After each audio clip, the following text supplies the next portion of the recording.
Piala Asia U23 digelar 2024 pada 15 April sampai 3 Mei. Tapi ada dua masalah atau double masalah yang harus dipecahkan oleh PSSI dan Sintayong. Apa saja masalahnya? Saya kupas di video ini.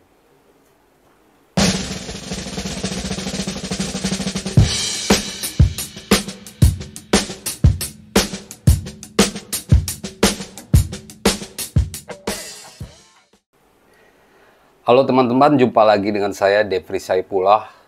Salam sehat dan salam sejahtera buat seluruh pemirsa saya, channel Devri Saipullah, channel olahraga yang bisa teman-teman andalkan untuk mendapatkan informasi sepak bola, utamanya timnas, karena yang paling banyak disukai yaitu timnas Indonesia. Saya pun memahami karena ini adalah nasionalisme.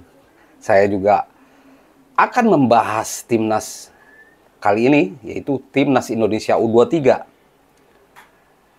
Timnas Indonesia U23 akan main di Piala Asia U23 yang berlangsung di Qatar 15 April sampai 3 Mei 2024. Tapi jelang menghadapi event kelompok umur ini, ada dua masalah yang mencuat. Sebenarnya ini masalah yang sudah dirasakan sejak awal-awal lalu atau sekitar September lalu saat kita berhasil lolos ke Piala Asia U23. Tapi masalah ini harus segera diselesaikan atau ada solusinya, karena kita akan menghadapi dua masalah, double masalah. Apalagi setelah kita diundi masuk ke grup A. Ya, memang timnas Indonesia U23 tidak bisa memilih lawan karena Indonesia adalah debutan di Piala Asia U23. Belum pernah tampil sekalipun sejak event ini digelar 2012. Dan lawan-lawannya semua pun berat. Dan kita satu grup dengan Qatar, Yordania, dan juga Australia. Inilah yang jadi masalah pertama, lawan berat. Ini menjadi masalah pertama timnas Indonesia U23. Andai kita satu grup dengan tim Asia Tenggara lain atau mungkin yang lebih ringan seperti Kirgistan misalkan, lebih ringan dalam tanda kutip, mungkin kita bisa lebih optimis. Tapi Yordania, Qatar, Australia, ini lawan yang levelnya di atas kita semua. Qatar sebagai tuan rumah memiliki tradisi sepak bola yang bagus. Sepak bola mereka juga mulai digenjot, sama seperti Arab Saudi, mendatangkan pemain-pemain dunia. Bahkan event dunia sekarang digelar di Qatar yang memang banyak duit ya. Dengan duit mereka bisa melakukan segalanya. Setelah Piala Dunia 2022, mereka menggelar Piala Asia 2024 Januari dan Piala Asia U23 pada April. Nah, dengan tradisi yang kuat, terus sepak bola mereka yang kuat dan tuan rumah, ini tentu menjadi hambatan besar buat timnas Indonesia. Lalu Yordania, mereka adalah pemuncak grup di kualifikasi Piala Asia U23 lalu. Mereka bisa mengalahkan Suriah, Oman. Kalau Brunei tidak dihitung lah ya. Mereka bisa mengalahkan dua negara kuat. Dan di level senior, kita pun sering kewalahan menghadapi Yordania. Level mereka satu kelas di atas kita. Yang terakhir Australia. Dalam sejarah pertemuan kita menghadapi Australia di level senior ya, ataupun level junior, level senior berdasarkan data sudah jumpa banyak 18 kali. Hasilnya 1 kali menang, 3 kali imbang, dan 14 kali kalah.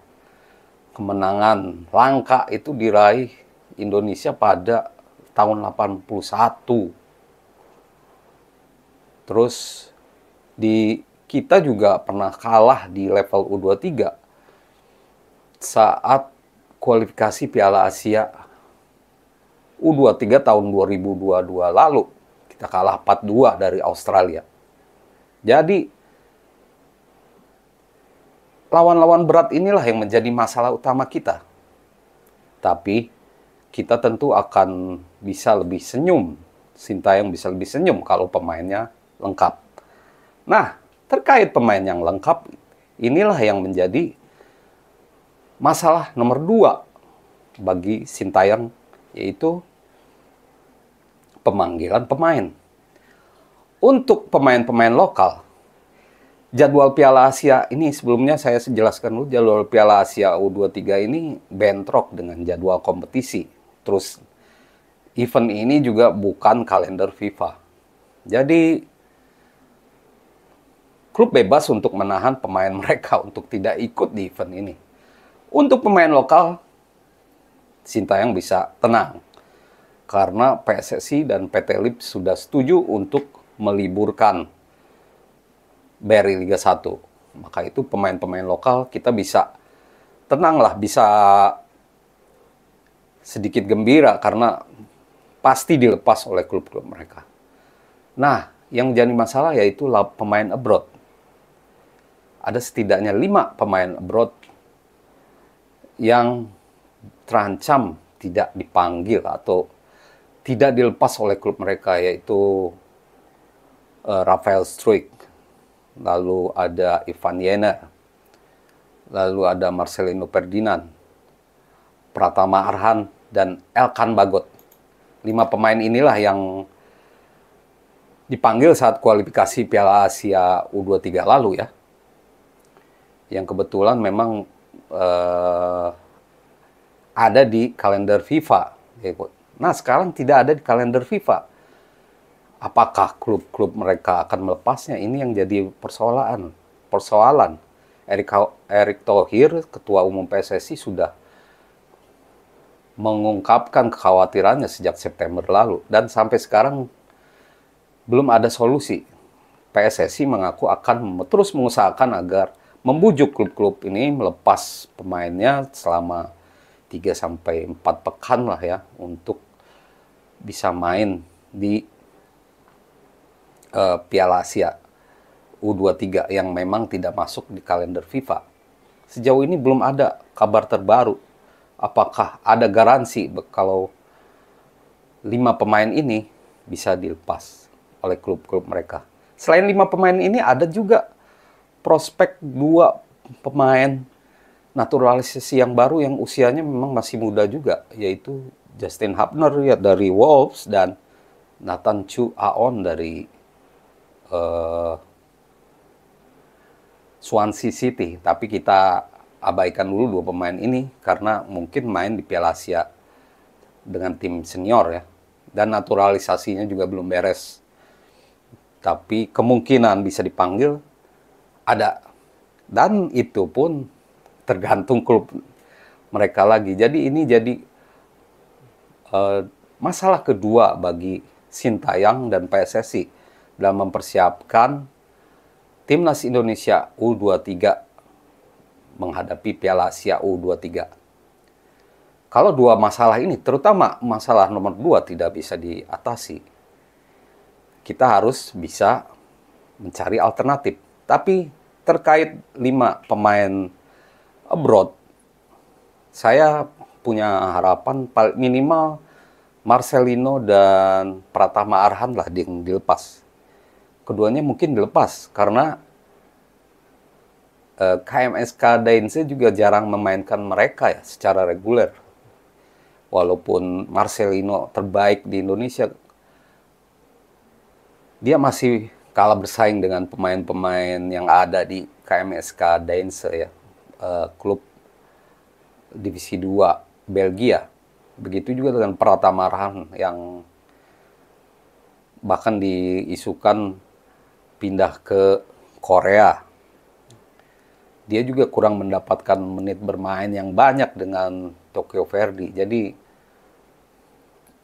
mungkin kemungkinan dilepas bisa terjadi. Kalau saja dua pemain ini bisa dilepas, setidaknya kita bisa, Sintayong pun bisa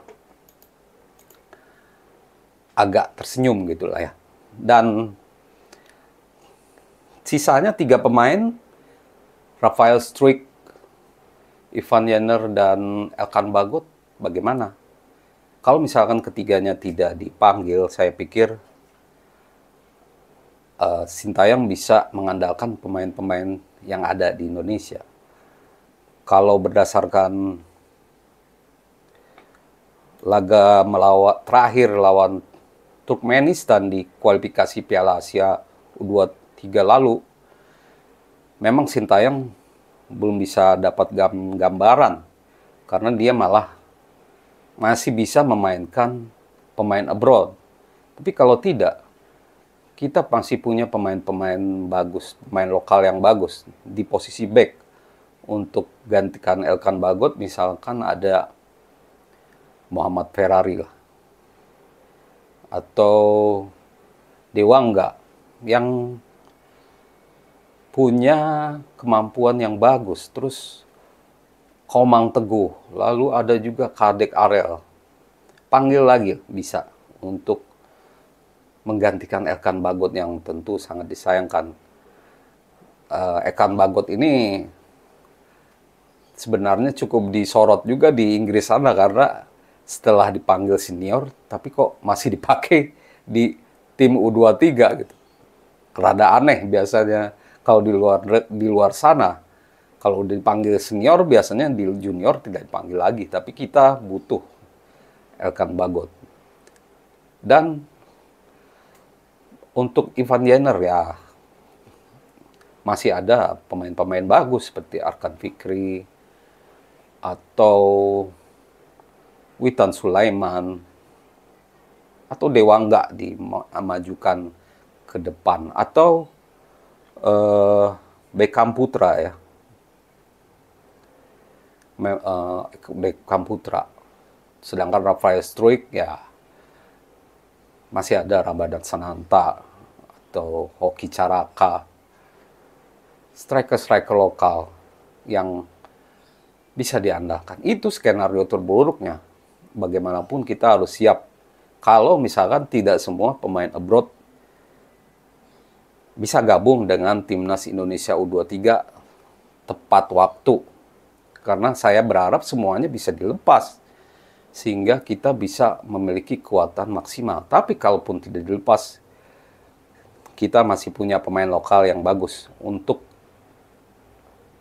melapis atau menggantikan peran para pemain abroad. Dengan harapan Marcelino dan Pratama tetap dilepas karena Marcelino salah satu pemain inspirator lah menurut saya ya. Sekarang nih pemain lokal terbaik untuk saat ini di Indonesia. Sayang saja dia terkena cedera dan dia juga selalu mendapatkan kepercayaan dari Sintayong. Bukan anak emas, tapi memang permainannya bagus. Punya gaya main yang beda dari yang pemain-pemain lokal lainnya. Punya inisiatif menyerang atau menembak dari jarak jauh. Sehingga menjadi andalan Sintayong. Nah, dua masalah itu harus segera diatasi oleh PSSI. Kalau masalah pertama soal lawan berat ya, itu berarti persiapan yang cukup. Karena sebelum Piala Asia U23 kan ada TC di Turki ya, itu juga diisi oleh pemain-pemain U23 dan seperti Kicaraka, Ramadan Sananta. Jadi diharapkan bisa persiapan bisa lebih baik, persiapan di Turki, atau mungkin sebelum eventnya ada persiapan lagi yang lebih baik, karena katanya persiapan mepet tidak bagus untuk pemain timnas Indonesia, karena kadang-kadang pemain Indonesia belum siap kalau persiapan 4-5 hari gitu, harus agak panjang. Walaupun saya tidak setuju ya, cuman ada pendapat seperti itu.